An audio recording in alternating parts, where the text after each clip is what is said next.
I'd like to introduce Miss Debbie Lewis. She gave us a presentation at our board meeting in February, and it was phenomenal. And it's extremely important, this presentation, because of the upcoming election. And she was nice enough to come back and make this presentation for our membership. Miss Debbie Lewis, a very talented and competent individual.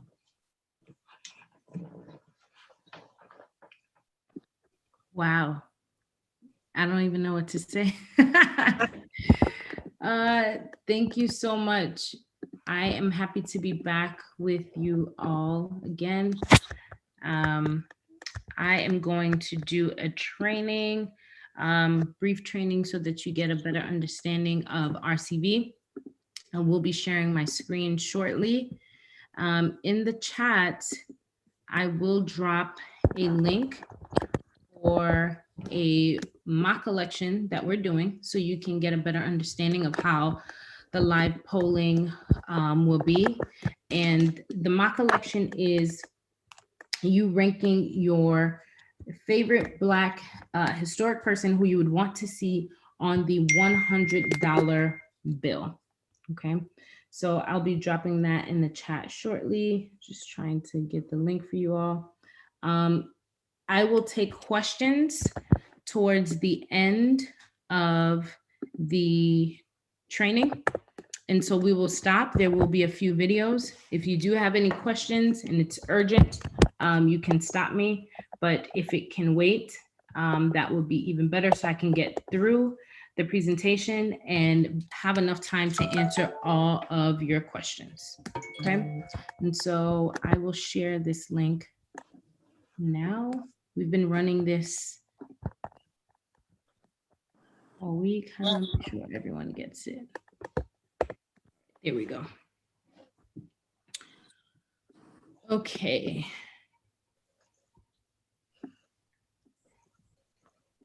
Let's go ahead and share the screen.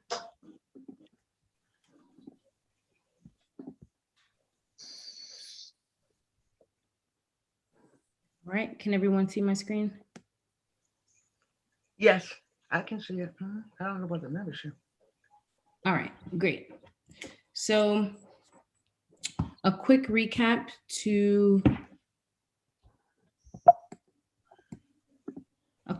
on the upcoming changes to our local elections. Due to a costly low turnout runoff election that was held for public advocate and comptroller, it prompted a debate over the use of runoff elections. Our current Manhattan Borough President, former City Council member Gail Brewer, introduced the first ranked choice voting bill. And what happened is, at that time, the Charter Revision Commission decided to hold multiple public hearings and hear from experts before they decided to present RCV before voters. And so in 2018, they voted 14-1 to put RCV before voters. And in November 2019, this passed with nearly 75% of the voting turnout.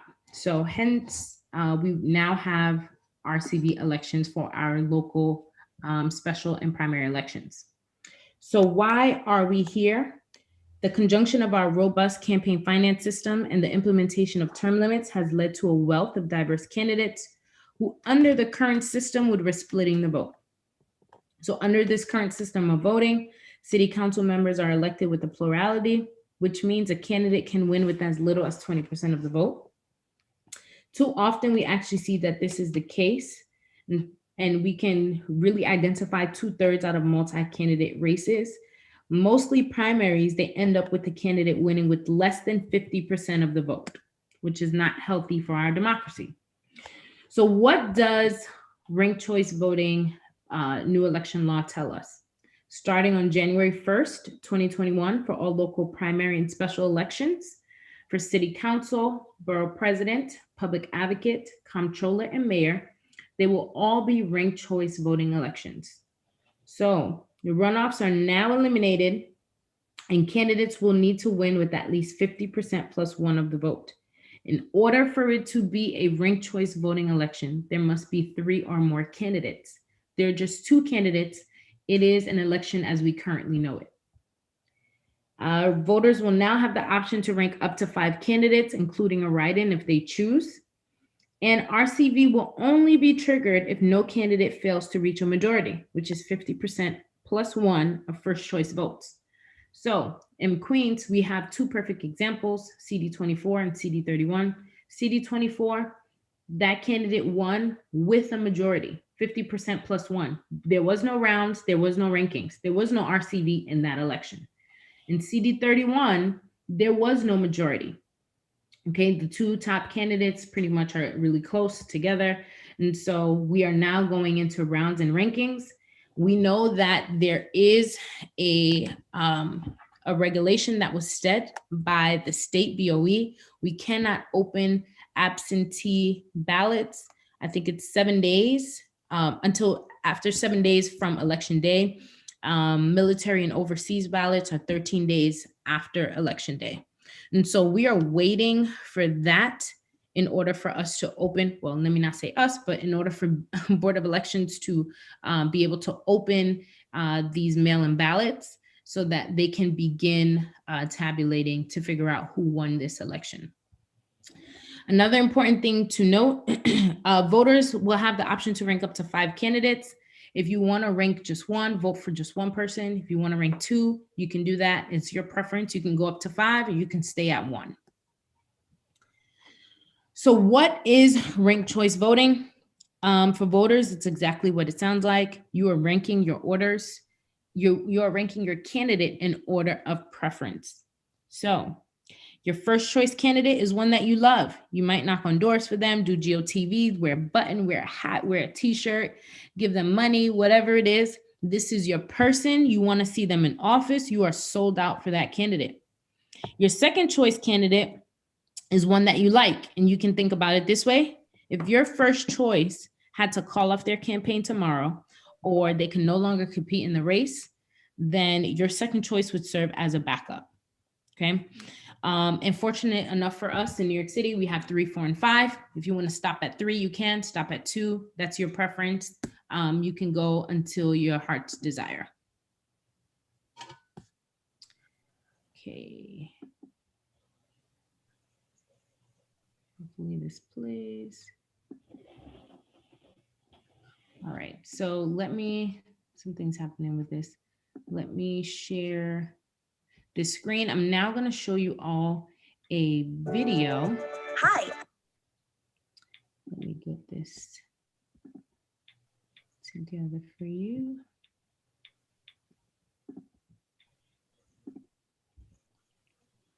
All right, here we go.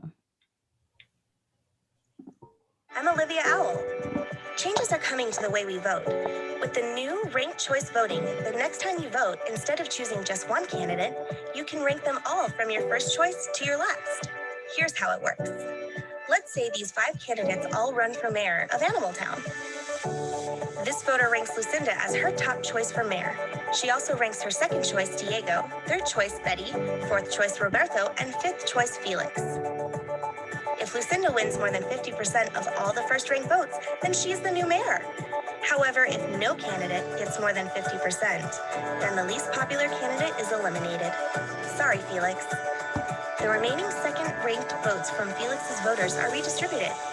So if a number of Felix's voters rank Betty and Diego, then those 2 candidates receive additional votes. The new totals are counted and the process repeats until 1 candidate earns more than 50% of the total votes. Congrats, Diego, you're the new mayor.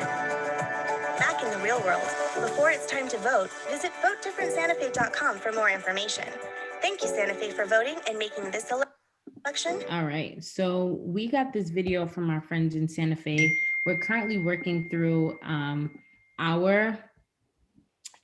creating our video explainer. Board of Elections does have one, so you can check out their website for one, but we will be releasing one in the next few weeks. So this is a sample ballot. So you can go across. We tell everyone to just look at the top to see what seat that is. You go across your row and down your column to make sure that you're ranking your candidate in order of preference. I'll call you back. So the counting of rounds happens after all of the ballots are counted. So I'm going to go through this a little bit with you all. So the counting of rounds only kicks in if no candidate receives 50% plus one of first choice votes, like we explained before. So the official winner will not be declared until all votes are counted, including early, election day, affidavit, and absentee votes. Round by round vote totals will be released to the general public. Okay.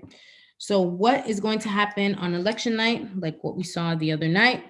We're going to see the total votes each candidate received during in-person voting. So one important thing to mention is that when we use RCV, it does not slow down or speed up the current counting process. It is the same exact thing. So using RCV, it doesn't take time. And we really just wait to count the absentee and affidavit ballots before we tabulate. Okay, so next slide. All right, so why should voters use their rankings? More choice and more power. You have the option to have your ballot work hard for you if you continue to rank, and you have more power. You don't have to decide between, splitting the vote or figuring out who you want to support. If you like two candidates, you can support them in order of preference. Even if your favorite candidate doesn't win, you still have a say in who's elected, and you can vote your conscience without worrying that you're wasting your vote. So ranking a second or third person will never hurt your favorite candidate, because we only look at second, third, or fourth choices if your first choice candidate is eliminated. So here are some frequently asked questions. How many candidates do I rank? You can rank up to 5 candidates, as many or as few as you would like. Do I have to use all 5 rankings? No, your vote will still count if you only rank one or a couple of candidates. So, like I mentioned before, a ranked choice voting ballot will work as hard for you as long as it can. But if your first choice candidate is eliminated and you haven't ranked anyone else and there's no one left on your ballot will be exhausted. And actually, my coworker, Sean Dugar, has joined us, and we're going to go through what that looks like in a little bit. All right, let's go to the next one. So, can I rank a candidate more than once? It actually does not help your favorite candidate to rank them more than once. If you do so and you are in person, your ballot will be invalidated, and you have the option to fix that ballot. Okay, you will be able to request an additional 2 ballots to fix or cure the mistake that you have made. So if you're voting by mail, if you vote early enough, you can request another ballot to correct your mistakes. But for mail-in ballots right now, there is no curing process. And so you would have to ensure that you are filling out your ballot correctly. There is imagery that does show you how to fill out your ballot correctly. You must sign, of course, and date, of course. Okay. And I'll just mention one additional thing. Even though it may seem like a bigger statement of support, if you decide to overvote or bullet vote for your candidate, it actually does not help. We're not using a point system.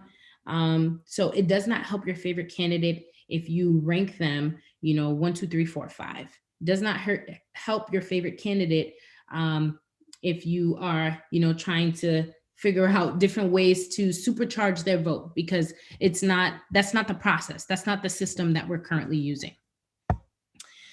Does it hurt my favorite candidate to have a second choice? It actually does not. Like I said before, we only look at a second or third choice candidate if your first choice is eliminated. So here are the fundamentals of ranked choice voting. I know we're still in the middle of a pandemic, so we have to figure out how to talk to people, how to navigate sharing this information and being safe. And so if you're wearing a mask, you can literally probably say this or something very similar to this in about a minute or less. So starting in 2021, New York City voters will have the option to rank their top 5 candidates in our local primary and special elections for mayor, comptroller, public advocate, borough president, and city council. If voters still want to vote for just one candidate, you still can. That is your right, okay?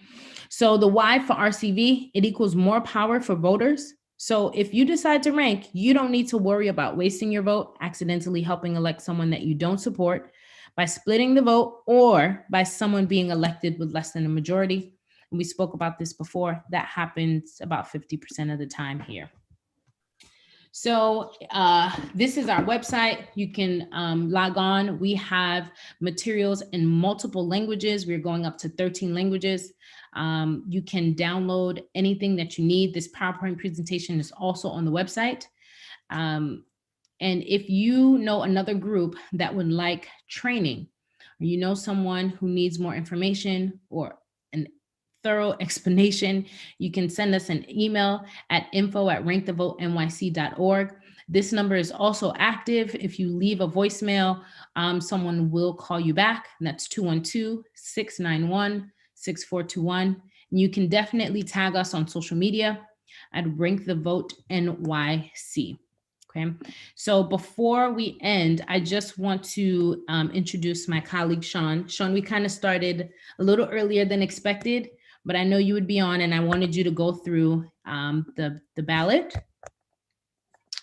the mock election ballot. Awesome. Do you have share screen capability? I do. Okay, cool. Awesome. So good evening, everyone. I'm excited to be here with you, even if it's just briefly. So we've been running a mock election as part of Black History Month. And it's ranking which historic Black leader you would like to see on the $100 bill. So as Debbie mentioned, in order to win under ranked choice voting, you need to receive 50% plus 1 of the vote. In this case, there have been 212 votes cast. So in order to hit that 50% plus 1 threshold, a candidate needs at least 107 votes in order to win. So here we see that no candidate met that threshold of 107 votes.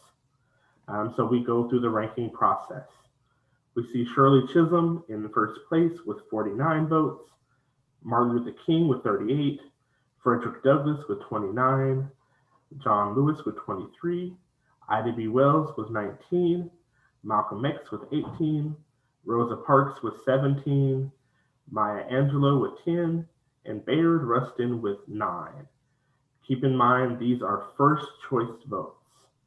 So because no candidate reached that threshold of 107 votes, we go into the ranking process, which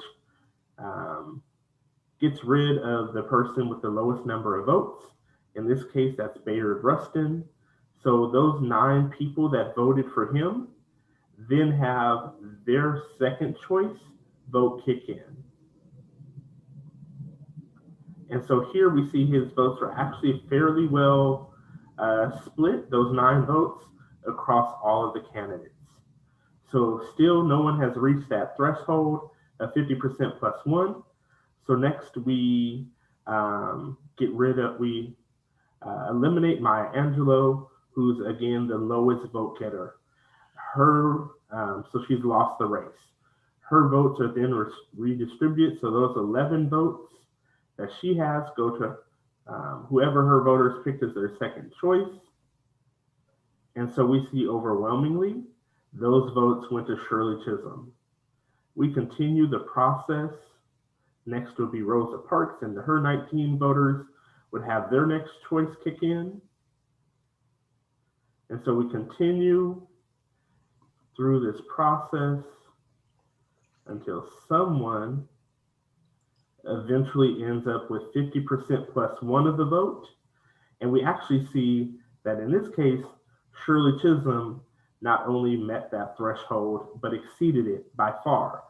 So she goes into office with a mandate from the voters in her district to be their voice. Something else to note is at the bottom it says exhausted votes. You see there are 7 exhausted votes. That means out of the 212 people that voted in this mock election, only 7 of them did not include either Shirley Chisholm or Martin Luther King on their ballot. That means only 7 people out of 212 didn't have a say in the final process.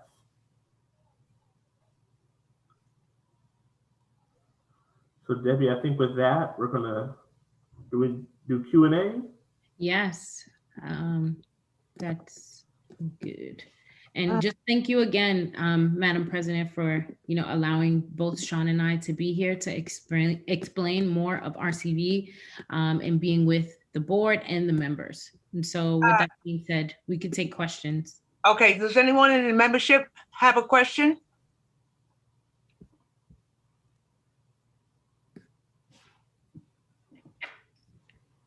I see one. It says anonymous, who determines how the candidates are selected? So a candidate has to currently collect signatures on their petition in order to get on the ballot. The order of candidates on the ballot is determined by who submits their signatures first. Yeah, so that's the process. It's the same process it's always been. Sean, Manny Kaufman, Executive Secretary. What is the possibility of a person coming in second overtaking the leader? So it's about 70% of the time the person in first place wins from the races we've seen across the country. There are those instances where races are very close and the second choice candidate may come in first. It also depends on if the first choice candidate utilized a ranked choice strategy or not.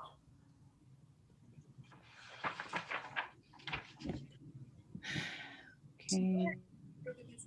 Can you reshare your information in the chat so people can have access to it? Yes, I will drop it in the chat. I saw the request. And I think we have a hand up from Miss Leslie.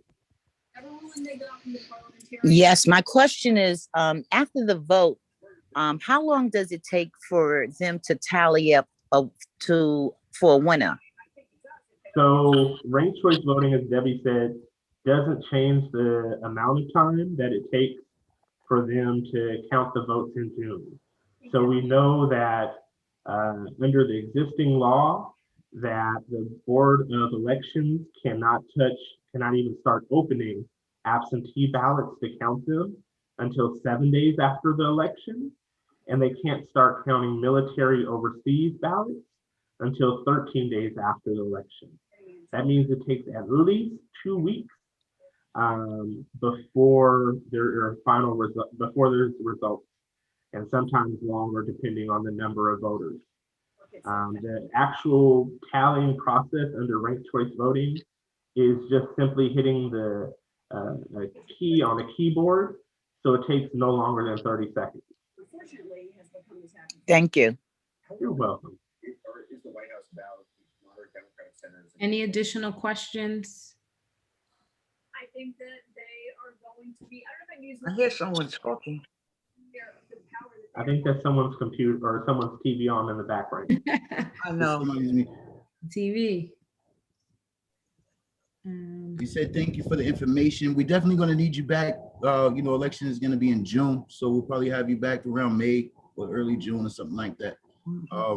Do the members want to move on to the next thing? Yeah, Questions? Thank you very much, Sean and Debbie Lewis and Sean Duga. And I will get back to you with that information that you asked about the poll workers and the district leaders Yes. needing this information? It's not in my peer review, but I will find out who would be in charge of that and get back to you on that. Thank you so much. We Thank you appreciate so much for coming on such a short notice. Oh, my pleasure. Thank you so much. We Okay, appreciate thank it. you. Mhm. All right, bye-bye. Okay, thank you.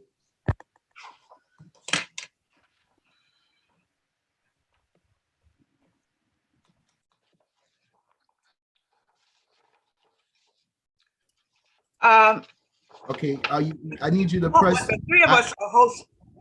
Preston, please. Renee, I need you to press something real quick. I'm asking you to start video, so I need you to press the button real quick. You want me to hit the video? No, I need you to press, there you go, you got it. Uh-huh. Manny, I see you.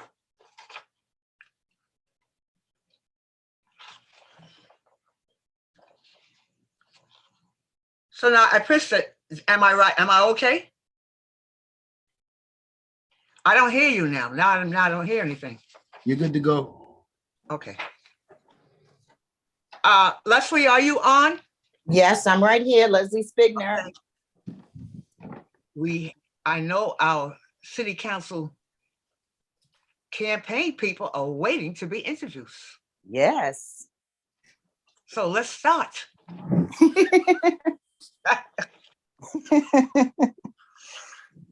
It's all yours, Leslie. I know they're waiting diligently. Good afternoon, everyone. And we look like we have a full house. That's not including the people that are on YouTube. So we appreciate Guy Arbor, appreciate you attending, all attending. The first person that we have, we're going to introduce, I think we have, I don't know how many positions do we have? Members, Preston? 9. And Madam Leader, could you tell me how much time do they have? 3 minutes. 3 minutes each. Preston, can you call the first one from the list? Because I don't have the list in front of me. Renee's gonna call the names on the list. So how we gonna do it? I'm gonna add everybody one by one and remove them after their 3-minute talk. Gonna remove them back into the crowd. So everybody's gonna have a chance to speak directly to the Guy Brewer membership. Thank you. So you call the names and I will get them. As Kerryanne Burke, is she here? Miss Kerryanne Burke. Okay, the next person on the list is Jason Clark. Are you here? Well, give me 1 second. Let me see if Kerryanne is here. Kerryanne says she's here. Thank you. But they can't hear me, is that it? No, you gotta give me a second to find the person. We have a lot of people in this room. She just texted and says she's here. I just added Kerryanne. Give her a second.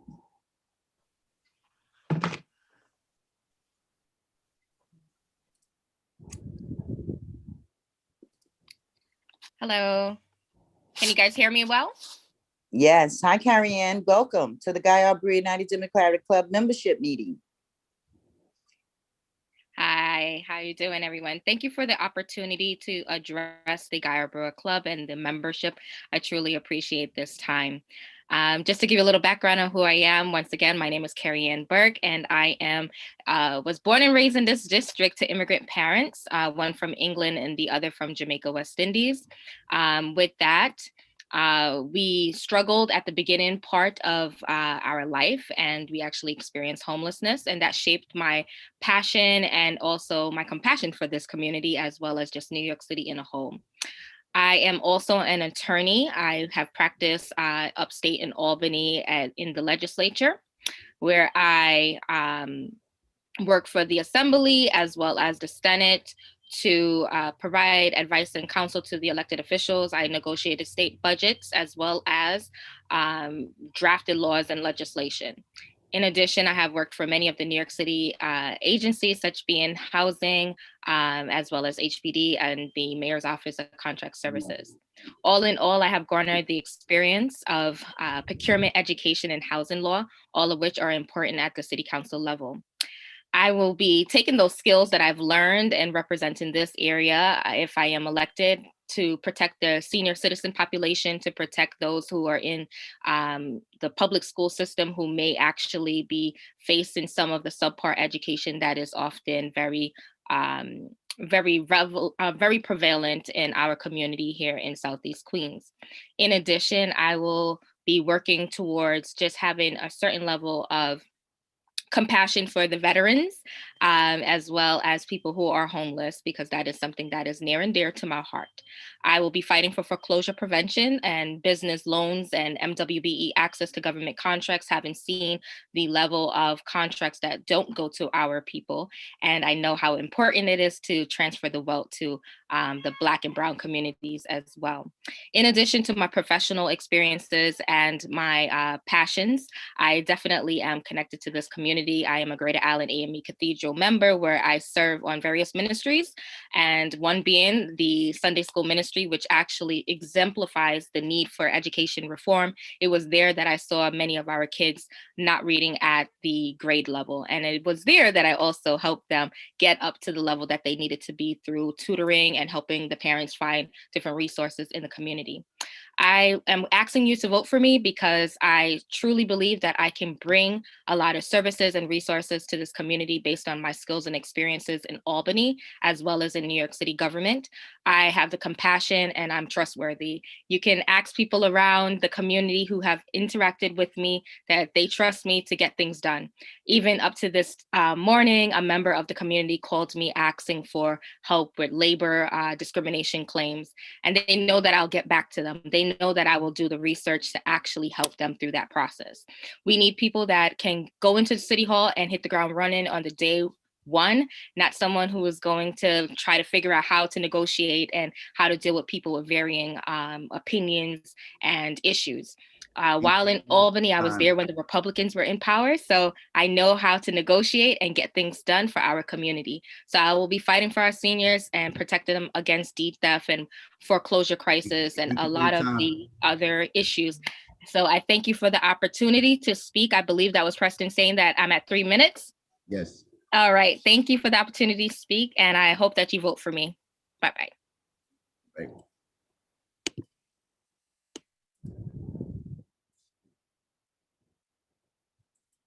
Yes.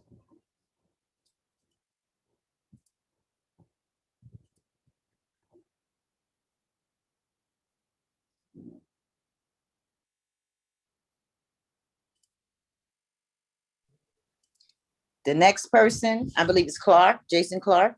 No, we skipped Marie Adam Ovid. She was the first person on the list. She was alphabetical order. Okay, thank you.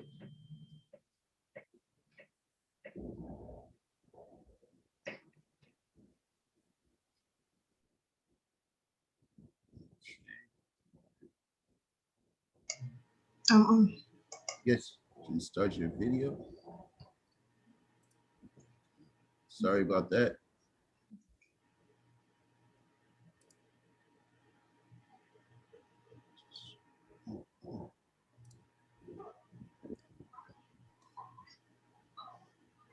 You can start when you're ready. I'm ready. Tell us about yourself and you know who you are and why you running for office. You know your platform. I'm just waiting to be on the screen. Am I going to be on the screen? You're on the screen. You're on the screen. Oh, okay, good. Thank you so much for having me tonight. It is a pleasure to be here with you and the fellow candidates. My name is Marie Adam Ovid. It's really an honor to speak to you about my vision for our district. I've been living in Queens for 26 years. I am currently the district manager of Community Board 8, where I deal with every city agency on all issues. I've been involved in my community through civic associations, SLT, and I've been a former PTA president. It's all about the community. To me, a public servant is someone who has a deep care for community, who is willing to fight for equity and for the quality of life of all residents. especially those who are often overlooked and ignored. I'm not new to this. As district manager, I have been fighting for equity and for quality of life issues. I've been doing it in Northeast Queens. I want to bring my knowledge and experience to our community of Southeast Queens. I have a vision for our district. It involves beautification of our beautiful neighborhoods. It can be better. We deserve better. I have a solid plan for affordable housing so that our children can afford to live in our communities. A better reimagined transit system for our community so it can get people to work. Quality education and community programs for our youth. They are our future. Support for our existing small businesses because they hire most of the people. And also opportunities for entrepreneurship. As we navigate to the most difficult time in our history, creating more COVID-19 testing sites, vaccine centers, and expanding resources for our community is a must. We need better access to health care. We can't forget our community is also affected by hypertension, diabetes, and obesity, which makes us even more vulnerable to COVID-19. How many of you have tried to get a doctor in our area, but they do not have many doctors in our area, many specialists, that we have to go out of our community? It is a need that must be met. My combined experience in the city council and as district manager makes me the most qualified candidate to serve this district. I have developed a good working relationship with all city agencies. As district manager, I have the reputation of getting things done. That is why I have the support of the majority of the district managers in Queens who have supported my campaign. And I hope to get your support as well in your vote. Thank you for your help. And please go to marieforqueens.com. That's Marie, number 4 Queens.com, and learn more about.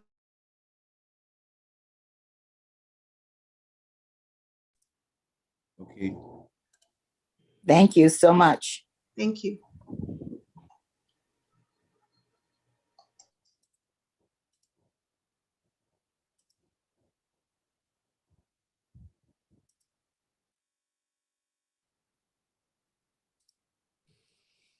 We're ready for our next candidate. Yes, we have Jason Clark. The candidates you can remove. I'll get you off. Don't worry. Jason Clark is next. We're going, and so everybody knows we're going in alphabetical order.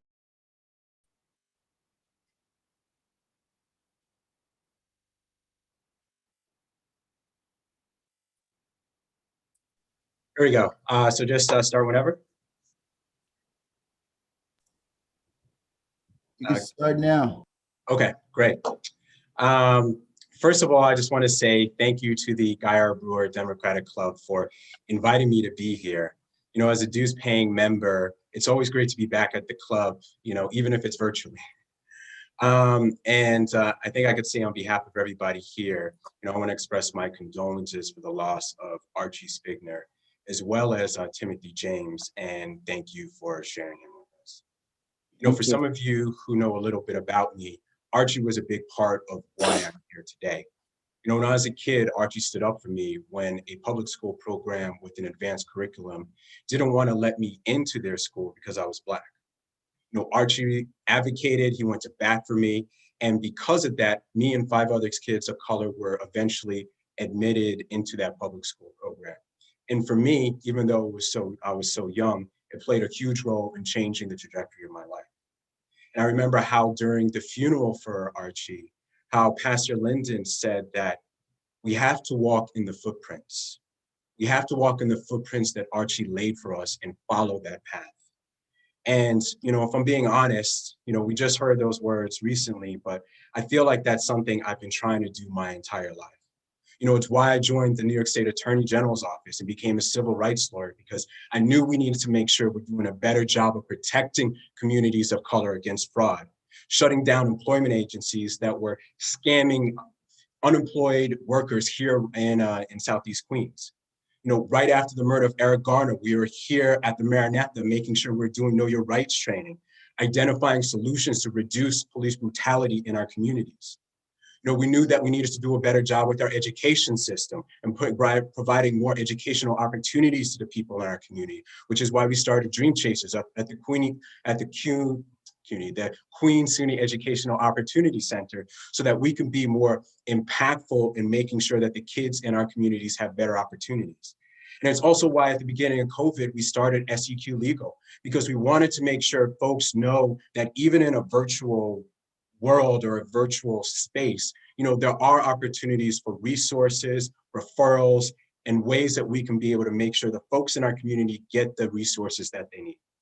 And it's why I've often come back to the club, talking with our seniors about different scams and making sure that we're protecting them in ways that we don't always get protections in other ways.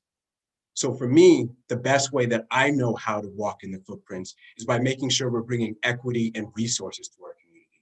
You know, in our justice system, in our healthcare system, you know, in our transportation system, protecting homes from deed theft, making sure our small businesses get the resources they need. You know, I'm running for city council because I grew up here, because my mother grew up here, because my grandparents grew up here.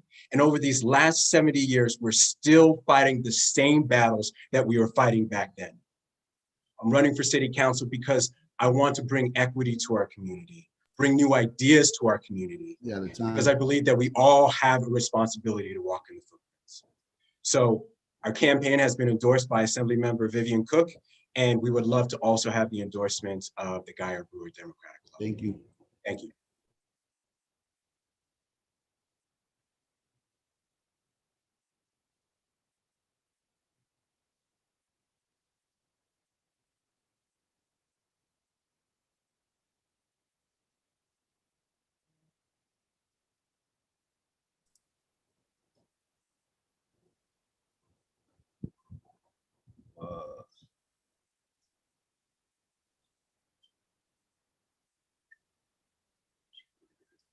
Leroy Gadsden.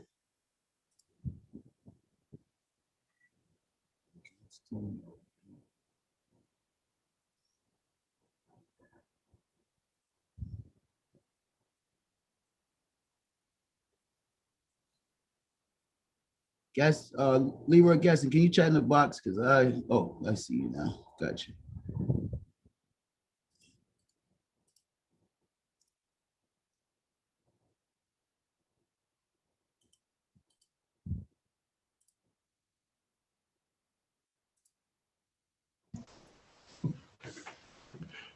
Good evening. 1 second. I'm gonna just move everybody so you can be seen of yourself.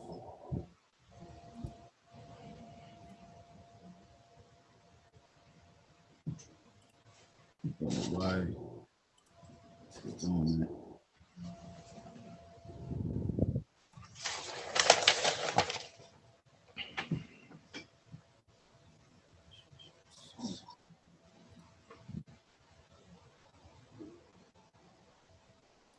Speaker. Can you speak 1 second? Okay. Justin?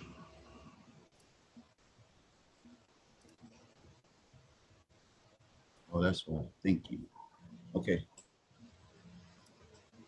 Start when you're ready, sir. First of all, good evening. I am Leroy Gadsden, and I'm proud to be home. The night I do not come to you as a visitor or for someone introducing myself, I come as a product of this club. You know me, Guy R. Brewer. I've been with you now for over 20 years. You have seen me. What I am today comes from my being here at Guy R. Brewer. I've worked with the giants of this club, and that helped form me to be the community activist that can bring about change. I worked this club. I've carried petitions for 20 years. For every elected official, I've carried petition on behalf of this club. I've initiated the cookout we do every July, the Black History Month program we do every February.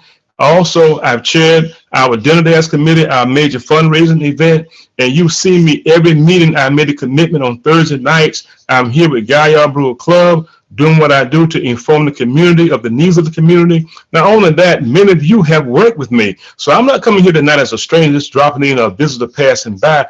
I come in as a child of this club, now as one who basically grew up here, second part of my adult life, asking you for your continued support. And what you helped shape in the past is what you see in the future when I'm elected to City Hall.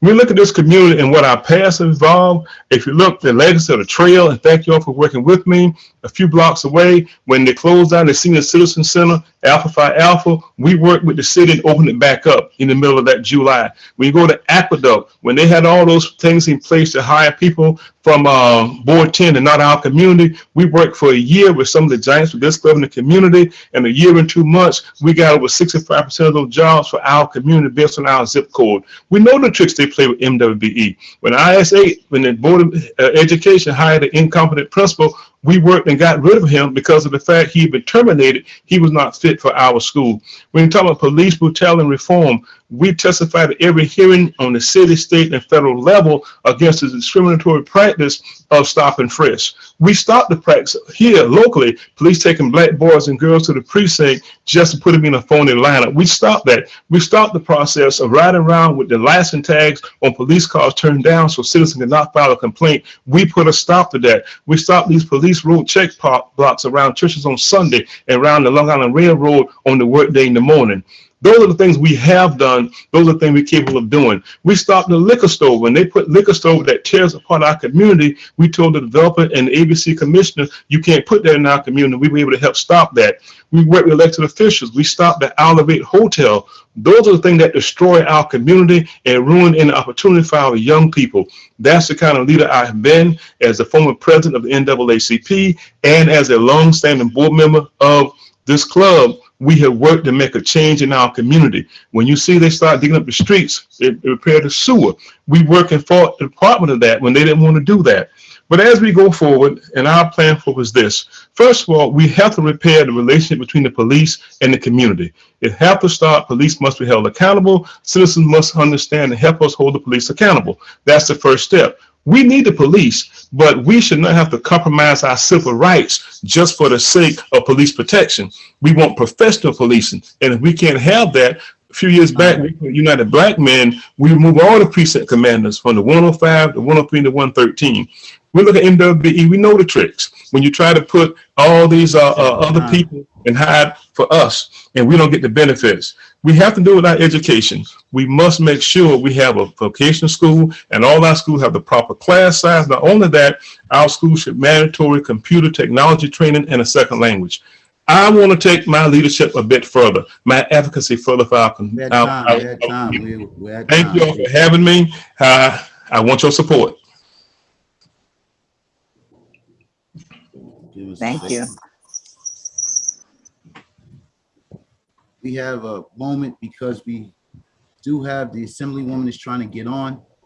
So give me 1 second while I try to get her on this chat box.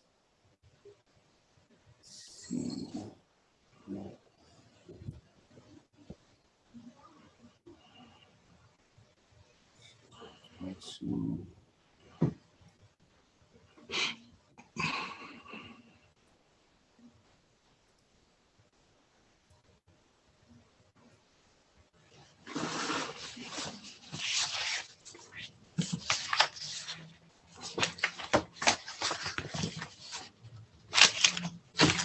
I'm gonna ask everybody that spoke if you can remove yourself from the videos, please, and from the panelists. Thank you.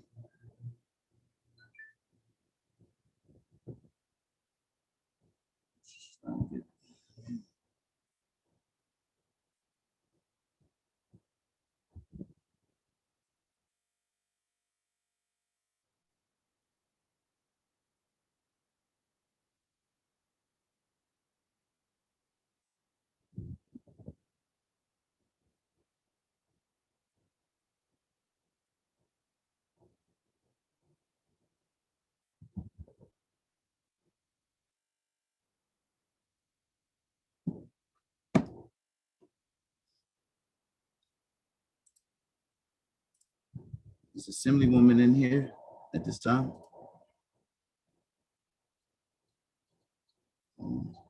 Okay. Next up is Rene.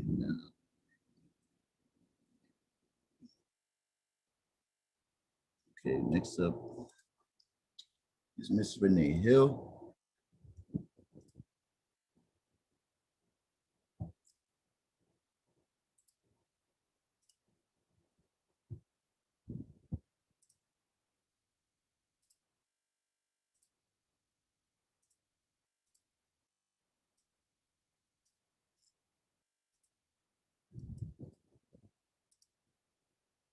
You can turn your video on.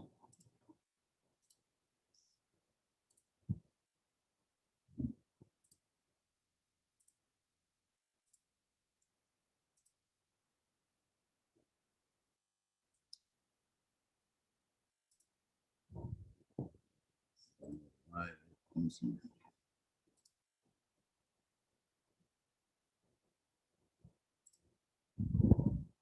Rene, can you, there you go.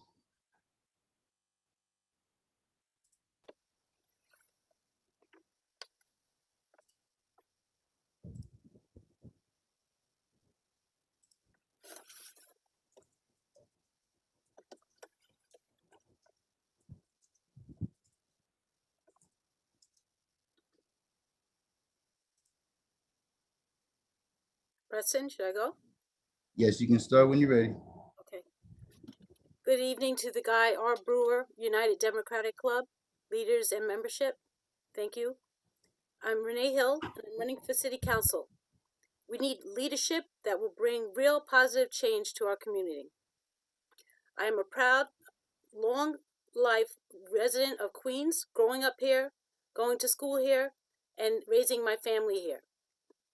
I spent the last 20 years volunteering in this community, and I know what is possible with civic involvement.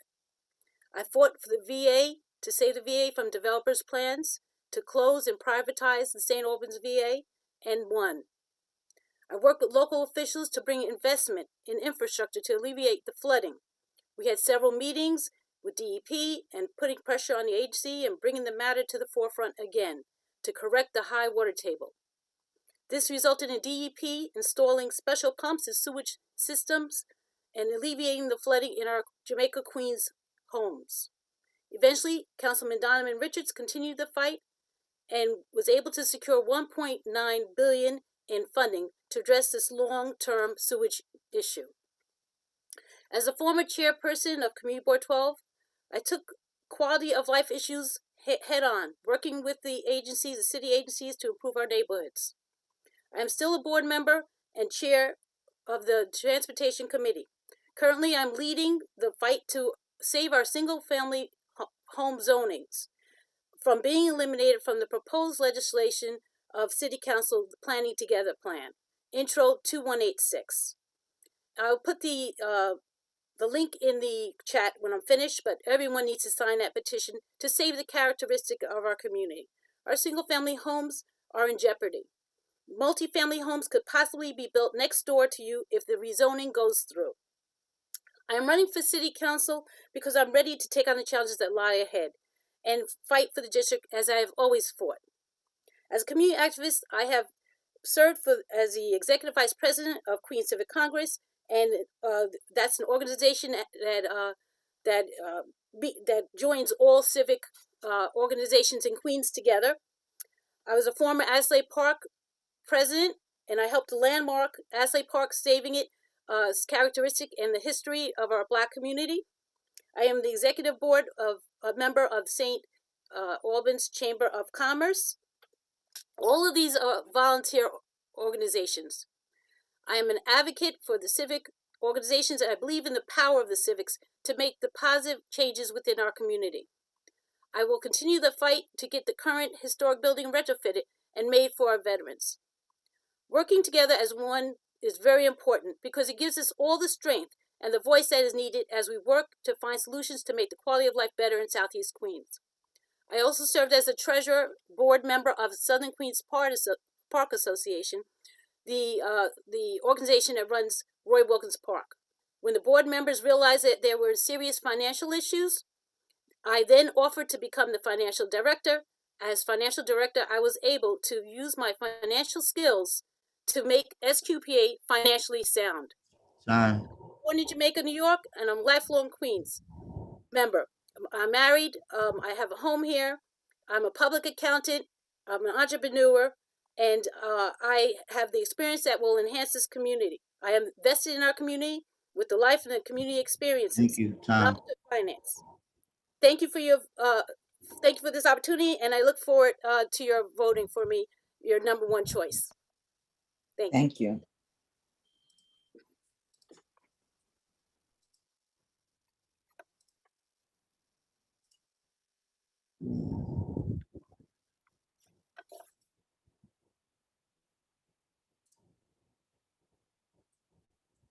So next up we have James Johnson.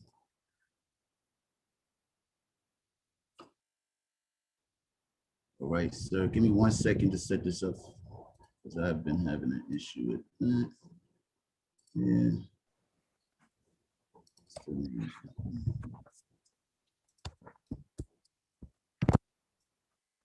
Here we go. Okay, start when you're ready. You hear me? Preston? Yes, we can hear you. You're a little low. You can talk. I'm low? Yeah, a little bit. Can you hear me now? Yeah. Okay. Good evening, everyone. I'm James Johnson. I'm a community organizer here in Southeast Queens. I want to thank the Guy R. Brewer Democratic Club for hosting this meeting. I want to say, give my condolences to the Spigner family for the great Archie Spigner passing away. My frat brother, we thoroughly miss him in our chapter. And I want to say my condolences to Mr. Timothy James as well. I'm James Johnson. I'm running for city council for District 27. I am a second generation resident of Cambria Heights. My father bought a house in 1978 in Cambria Heights, working for transit. My mother worked for 1199 SEIU for 15, 16 years. I attended PS 136, IS 59 in the great Andrew Jackson High School. I am a board member of the Springfield Rifles Youth League. I am an active member of Douglas King Democratic Club. I also am the social action chair for Omega Psi Phi Fraternity Incorporated. I'm here to let you know today I'm running because I want to build a legacy for the people that came before me. It's no secret that we don't have the same services that other communities have, like Belrose or Bayside. I worked for the local council member, Councilman Denique Miller, where I learned about city agencies. And then I left and worked with the New York City Comptroller as the Southeast Queens rep. And I learned how to hold the city agencies accountable by learning how auditing is impactful to these city agencies. I want to say this. We need vocational learning back in our schools. Our young people are all not going to go away to college. They need jobs straight out of high school. We need to work on rent relief. Our businesses have been hit hard by COVID-19 during this pandemic. As a young man that actually, as a survivor of COVID-19, I understand what this pandemic has done. And we need to go into City Hall and demand for our business in our local areas to, have rent relief. I also want to mention that we have to do a huge job, a better job of being a bridge builder with our seniors and our young people. I started a community-based organization called Opportunities for Southeast Queens Millennials to engage the next generation on civic engagement, politics, and basic resources that come in and out of the community. I would love your support, Guy R. Brewer. I'm no stranger. I'm thankful for this meeting, and thank you for having me. Thank you. Thank you. All right, thank you, sir. Give me 1 second. We have the Assemblywoman who wishes to speak. So let me locate her. 1 second, shouldn't be easy. It starts with an A. There we go.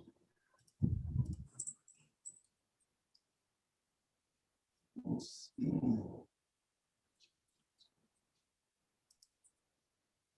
Are you there? Just turn your camera on.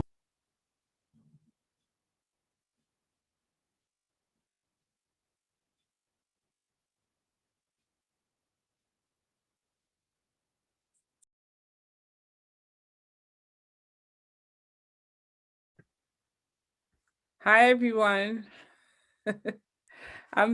It's Alicia Hyman, Assemblywoman. It's great to see a lot of names. I can't see faces right now.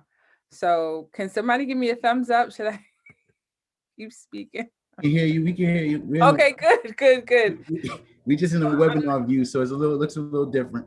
I am so there's a lot of things going on. As you know, the vaccinations are taking place at York College, and I can't stress enough how important it is that we get our community vaccinated, because once it's over next week, you understand that when people don't get appointments, we'll be the first persons they call to get their appointments. So I just want to say the vaccinations are going on this weekend. The New York Association of Black and Puerto Rican Hispanic Legislators, we're having our weekend this weekend. I did get to see some of the candidates. Please, I'm hoping it's not over yet, right, Preston? We still going? Oh, we have a few more. Okay, good.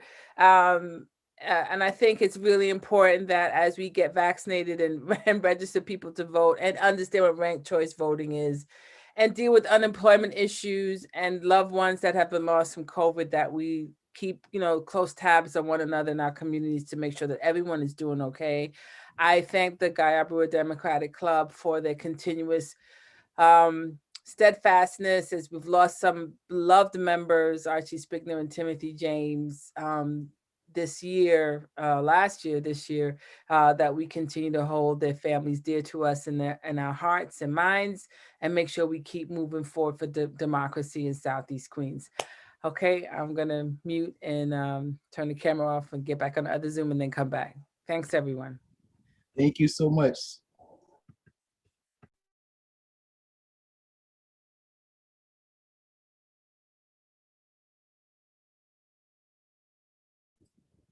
Next up is Mr. Al Kanu.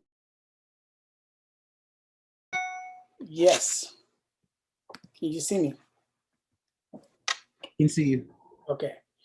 Thank you for this opportunity. I appreciate the importance of this election and this seat, especially during Black History Month. This seat held originally by the Dean of Southeast Queens, former Deputy Speaker Archie Spickner, who mentored, supported, and paved the way for so many of us, and not just in elected office, but in the judiciary too. A special man, a special public servant that we will be missed, along with Brother Timothy James. Also, the seat now held by Miller, Councilmember Miller, who came from the labor movement and set a standard addressing the needs of working family. And of course, both Archie and Denique came from the transit, understood and advocate on those issues.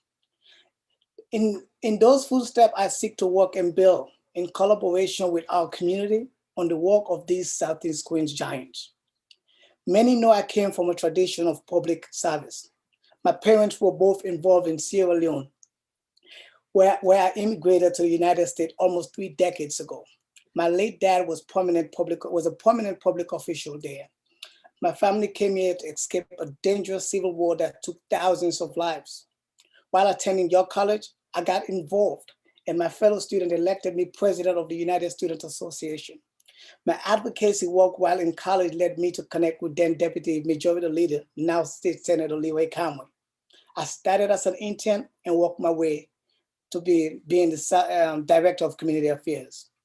With Kanu term limit in 2013 on the City Council, I then joined Councilmember Miller's staff as District Director. I now work for the Southern Queens Park Association under the leadership of the Honorable Jacqueline Boyce, which gave me an opportunity to work with our youth and our seniors on many issues. I also co-founded Southeast Queens Upfront, an organization of professionals that pool their resources and time to strengthen social cohesion and power equitable ventures. During the Ebola crisis, I provided food and other necessities for quarantined families in my native home. I facilitated the only government meeting between New York City elected officials, the United African Congress, and other concerned Africans regarding the effort to fight the Ebola epidemic before it reaches our shore. This experience proved vital as our city faced COVID-19. I organized a virtual town hall for small business owners in Southeast Queens to apply and receive vital government assistance, and work with community organization and Senator Leroy Gadsden's office to deliver food and PPE to seniors and residents in need in Southeast Queens. Time is short, so I refer you to our campaign website, ourkanufornyc.com, to check our platform. On our website, we address housing, youth service and education, transportation, senior service, healthcare, economic development and small business, public safety and justice, infrastructure, and of course, bringing resources to the district. Ranked choice voting may color this race, but when Councilman Miller got elected about 8 years ago, he enjoyed little institutional support. Senator Conway, Jacqueline Boyd, and the Labor were his core. I expect to enjoy the support of Councilman Miller and Conway. If the community, if this county also, if this club can designate me, I believe based on the 2013 election. Thank you, sir. Thank you, sir. And my hard work, I can be the next council member. I thank you for your support and I look forward to working with you in the future. Thank you. Thank you.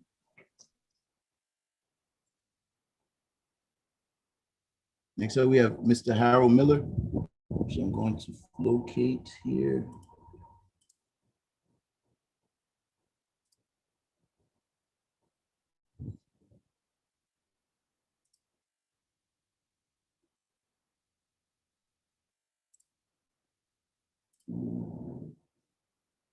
I'm removing everybody that's, I try to get everybody to remove themselves. Give me 1 second. All the candidates, you're gonna have to just jump back on. So I can't. Thank you. Give me 1 second, sir. I'm just going to, so I can get you set up here.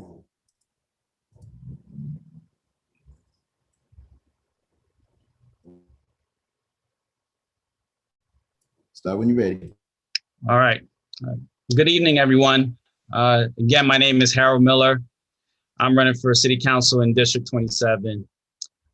Just a little bit about myself. I was raised by Guyanese grandparents. I'm a devoted husband and father, and I've been a community organizer for 20 years.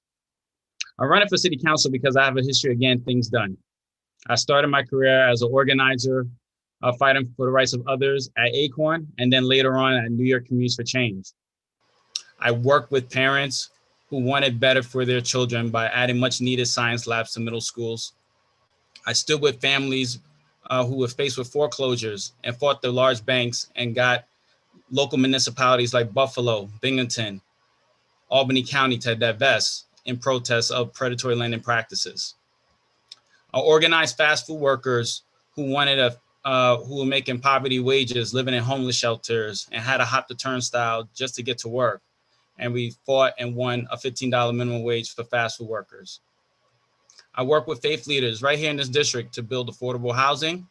And I brought money into the district to combat gun violence, around $250,000 back in 2019. And then as an organizer, I took what I learned as an organizer and went to City Hall as a Deputy Commissioner for Community Affairs, where I continued to advocate for the needs of those who need it the most. Worked on issues of universal pre-K, worked on making sure that the needs of those who are struggling were addressed. And most recently, I was the campaign director for the Test and Trace Corps, where we made sure that we served the communities most impacted by COVID-19, made sure that we had testing facilities up, made sure that we distributed over 3 million pieces of masks into communities around the city. So my entire career, I fought for people on the issues such as affordable housing, pre-K, immigration reform, just to name a few. That's why I received the endorsements of the Hotel Trades Council, New York Communities for Change, the Working Families Party, and Churches United for Fair Housing. My platform consists of making sure that we address our transportation issues, making sure we have express buses that go into work centers, making sure that we address our foreclosure and deed fraud, making sure that we actually have a second generation wealth where homeowners that can sell to their children and have money left over so we can build our communities. I want to make sure that we have apprenticeship programs for any new rezonings in our district, increase school capacity for our middle schools, and improve opportunities for small businesses coming out of this pandemic. And I know I could get this done because I have a history of doing so. With your support, I know we can. And I appreciate this opportunity. I thank the Guy Brewer Club for this opportunity for letting me speak today. I just want to acknowledge that, we all miss the Dean of Southeast Queens, Archie Spigna, who I spent some time with on election days at the club where we began cruise out. And, he's going to be missed. And so my condolences to the family. And I just thank you for this opportunity again. Thank you. Sorry. Thank you, sir. Gallery mode.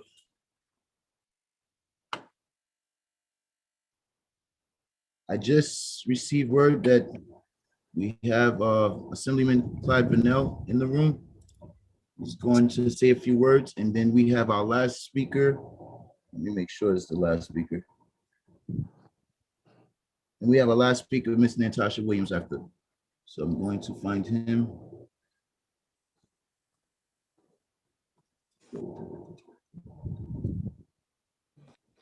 There we go. Found you.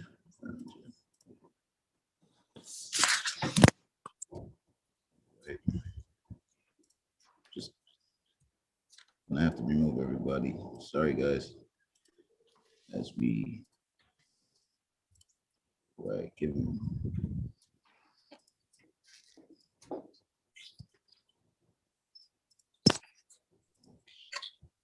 Okay, Assemblyman. Preston, thank you for having me, and I'm excited to be here at Guy Brewer's Democratic Club's meeting, and I'm excited that we are, even in these trying times, still able to use these technologies to be able to connect the community and still being able to bring the great information that you guys do. Also, I want to be here humble and honored to be here, and also recognizing the great loss of a giant in our community of the late great Honorable Archie Spigna. As my colleague said, that we want to make sure that everyone takes advantage of the vaccinations that we have going on at your college. If you have not, please take advantage of making sure that your friends and neighbors get vaccinated. We want to make sure that people that we fight back this pandemic. We lost a good friend, Timothy James, just a few weeks ago due to this pandemic, and we want to try to prevent such things. Guy Brewer, thank you for hosting this event and also bringing information about ranked choice voting. I was listening earlier. We're excited that you guys are continuing to do the work that you do. Thank you. And as my colleague said, we're still here. You can contact us, contact our offices if anyone needs any help. Thank you, everyone. Thank you, State Assemblyman.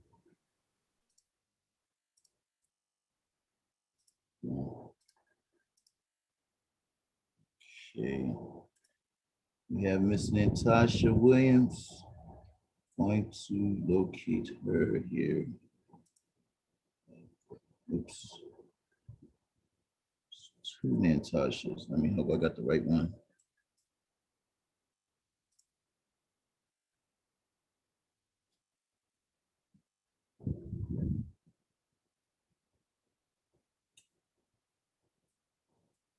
You can turn on your video. Oh, I got the wrong one. Okay.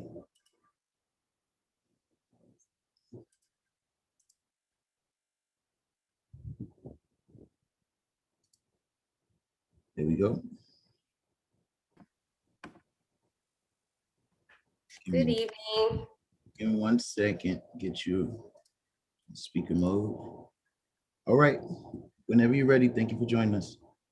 Yes, and thank you so much for having me. Good evening, and thanks to the Guy Brewer Democratic Club for allowing me to speak tonight. And I too want to express my Deep condolences to club members and executive leaders for the loss of the Honorable Archie Spigner and Mr. Timothy James.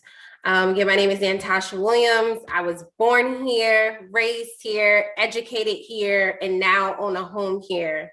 This community truly has made me who I am today. I actually remember attending Bible summer camp right at the Guy Brewer Democratic Club when I was a little girl. This is my community, and I'm totally invested in its future. My grandma came to Cambria Heights to escape the Jim Crow South in Virginia to create a better life for herself and our family. And I'm extremely proud to be a third generation resident of Cambria Heights. After graduating college, I worked numerous roles in the state legislature, from a legislative director to a communications director to a chief of staff, and also executive director of the Black, Puerto Rican, Hispanic, and Asian Legislative Caucus, where I worked with minority members across the state to push a bold agenda for Black and Brown communities. Most recently, I've worked for the Port Authority, overseeing the JFK redevelopment program, and I've done a lot of community organizing work. I founded the first political club for Black women in New York City. I've been a lead organizer for the Women's March on Washington. I'm also a member of Community Board 13 and a board member of Life Camp, which is a local organization focused on gun violence and gang prevention. Through these experiences, there are three things that I hold to be most important: purpose, partnership, and progress. And it's truly here in this community where I want to harness all of my experiences to help make Southeast Queens even better, even stronger, and with more opportunities for everyone. When I look around and talk to my neighbors, I see how far we've come, but I know that much more work needs to happen, whether it's addressing issues around housing, protecting our seniors, or focusing on youth development. I do have 27 ideas for the 27th Council District because I'm just that corny, and you can check it out, more of my platform on my website, www.nantasha2021.com. But although I have a lot of policy ideas, I know that I don't know all the issues. And for me, this is truly about partnership. I want to be a listening ear to work with the community to identify issues and solve them collectively. We need to bring the full power and vision of the community to places of decision-making power at City Hall.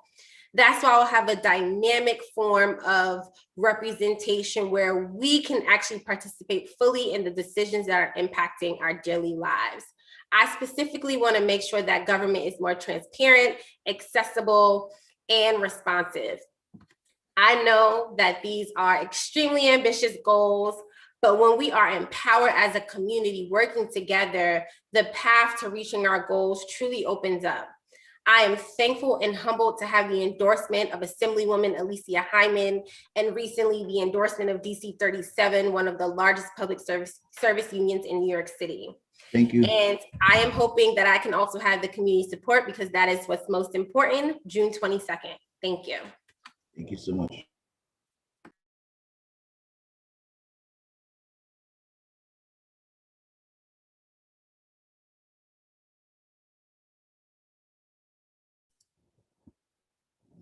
Right. Our leader, Leslie Spigner, will be speaking now. Hold on, let me get, I'm trying to get you guys back on. Have to get Leslie on, Mrs. Spigner. You can hit your video, Rene. I don't know how, I haven't touched anything. I don't know why it's messed up now. Okay, I'll speak next and then Rene will speak after me. Tell me to hit video. I haven't touched a thing all night. Oh. Okay. There you go, you're on. Okay, go ahead. Okay. Now, the speaking is on now. Hi. Okay. Hi, everyone. Thank you so much. We had a great turnout and we had a wonderful turnout with the candidates. They all spoke extremely well. Let's lift up and get them all a clap because they all did a great job. So we say thank you. We appreciate you coming and listening to your platforms. We appreciate that. Now we have some serious work to do. As you know, we have to re-elect Donovan Richards, and he's being re-elected come January 23rd. We pick up petitions tomorrow, but we cannot start releasing them till March 3rd. We also have some judges that's on there. Their name is Cassandra Johnson and Angela Ogo. So we have to definitely try to push as many petitions as possible. We will be handling them out March 3rd, but we will be picking them up from the county. Now, as we know, I was told on a call from the county that they have not decided on a mayor. So that a mayor will not be on the petition at all. But we will have our judges and we will have our district leaders and we will have our judicial candidates. We will not even have District 27 city council on our petitions. So, but we still have to work hard, Guy Brewer, in getting our petitions out because you know that Archie was the king of petitions and he prided himself on Guy Brewer always having the highest number of petitions. So we really have to work hard. We know that there's a pandemic out there, but we still have to work hard in getting the petitions and making him proud. And in my final note, before I let the president go, I just want to thank all of you for your well wishes and your heartfelt sympathy for the loss of my husband, the loss of the executive leader of our club. We miss him dearly. We talk about it constantly, but we know that he is with us in spirit. And his work has been done on earth, but we have to continue and pick up his work. We cannot stop now because all those close to 60 years would have been in vain. So we ask that you continue to work hard with us. We know that it's hard with the pandemic, but please continue with his legacy, with the Guy R. Brewer. We've been around too long to give up. So we ask that you continue to work with us.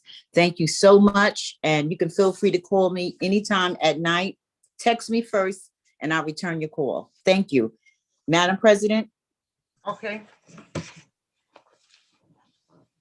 I have a special information that I'd like to share with you tonight. You know that Archie is not here with us and someone has to replace Archie. Normally, the county committee appoints this person. 27A, the male leader.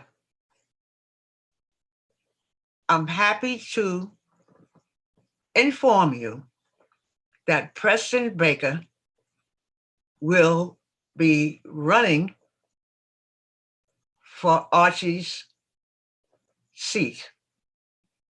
And we would hope that you make every effort to get him elected. Our club needs to be the club citywide, Queens-wide, that has consistently getting the votes out.